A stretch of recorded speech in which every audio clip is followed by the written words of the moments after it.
یہ جو واقعہ میں ابھی سنانے لگا ہوں یہ واقعہ تاریخ بغداد میں بھی موجود ہے، اور علامہ ذہبی رحمہ اللہ نے سیر اعلام نبلاء میں بھی اس واقعہ کا ذکر کیا ہے۔ یہ جن 4 محدثین کا میں نے نام لیا ہے، صحیح ابن خزیمہ والے، محمد بن اسحاق بن خزیمہ رحمہ اللہ، محمد بن نصر، محمد بن جریر طبری اور محمد بن ہارون رویائی، یہ عراق کے علاقے میں گئے، وہاں پر علم حدیث حاصل کرنے کے لیے اپنا علاقہ چھوڑ کر عراق کے علاقے میں گئے، بصرہ کے علاقے میں۔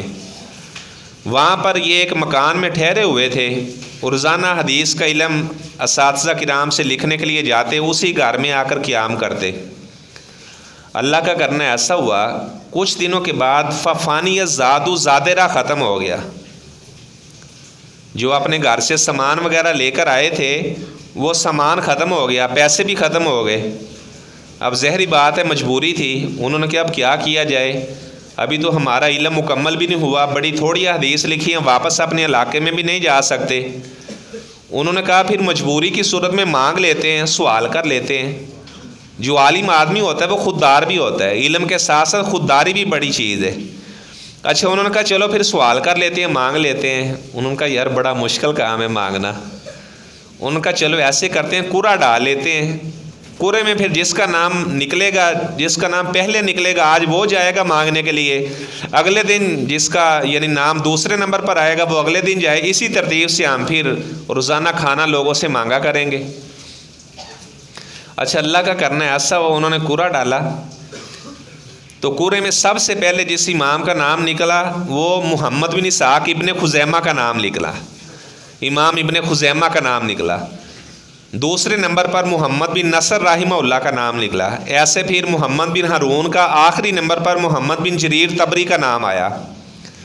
اب طے ہوا کہ آج یہ محمد بن اسحاق ابن خزیمہ یہ مانگنے کے لیے جائیں گے، اگلے دن محمد بن نصر جائیں گے، پھر محمد بن ہارون جائیں گے، چوتھے دن محمد بن جریر طبری مانگنے کے لیے جائیں گے۔ جب یہ 4 دن پورے ہو جائیں گے پھر وہی ترتیب شروع ہو جائے گی۔ محمد بن اسحاق ابن خزیمہ رحمہ اللہ کہنے لگے یار میں مانگنے کے لیے جاتا ہوں، ذرا میں استخارہ کر لوں۔ ان محدثین کا استخارہ کرنا کیا ہوتا تھا؟ اللہ سے باتیں کرنی ہوتی تھی۔ ہمارے ہاں تو لوگوں کے لیے نماز پڑھنا مشکل ہو گیا ہے، وہ استخارے والا بھی دوسرے کو کہتے یار تو میرا استخارہ کر دے۔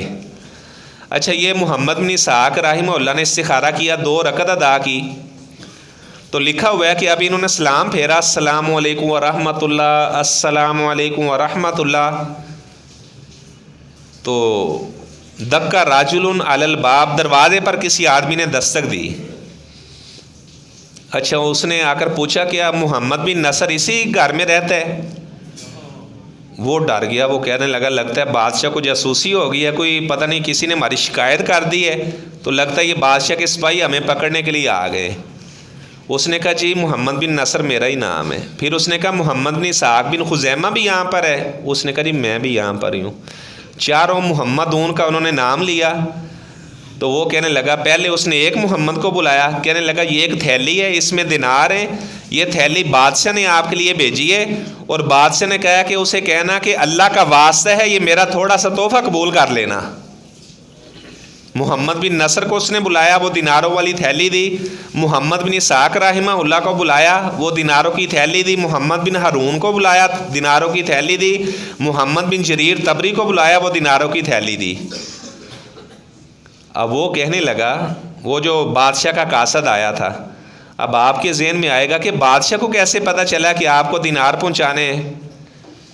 وہ کہنے لگا بادشاہ سلامت کو 2 راتوں سے مسلسل خواب آ رہا ہے، اللہ تعالیٰ کی طرف سے اسے خواب میں بتایا گیا ہے کہ آپ یہاں پر عیش و عشرت کی زندگی گزار رہے ہیں۔ ان المحمدین جیاعن، جو 4 محدث علم حاصل کرنے کے لیے آئے ہوئے ہیں وہ 4 محمد بڑے بھوکے ہیں، آپ ان کے کھانے کا انتظام کرو۔ بادشاہ نے جلدی سے اپنے سپاہیوں کا یار اس علاقے میں پتہ کرو محمد نام کے لوگ کہاں پر رہنے والے ہیں۔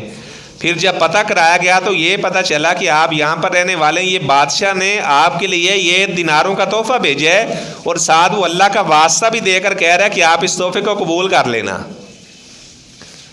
یہ علم حدیث اس طرح ہمارے پاس محدثین نے پہنچایا ہے، بڑی محنت کے بعد ایک ایک حدیث کو انہوں نے درج کیا ہے۔ یہ محدثین کی محنت ہے کہ آج ہم بڑی آسانی سے بیان کر دیتے ہیں۔ یہ روایت صحیح ابن خزیمہ کی ہے، یہ امام ابن جریر طبری نے اسے درج کیا ہے، محمد بن نصر نے اسے درج کیا ہے۔ امام صالح نے اپنے شاگرد کو حدیث سنائی، کہنے لگے یار تو بڑا خوش نصیب ہے، تو نے آسانی سے ایک حدیث سن لی ہے، اللہ کی قسم اس سے بھی چھوٹی حدیث کا علم لینے کے لیے ہمیں مدینے کا سفر کرنا پڑتا تھا۔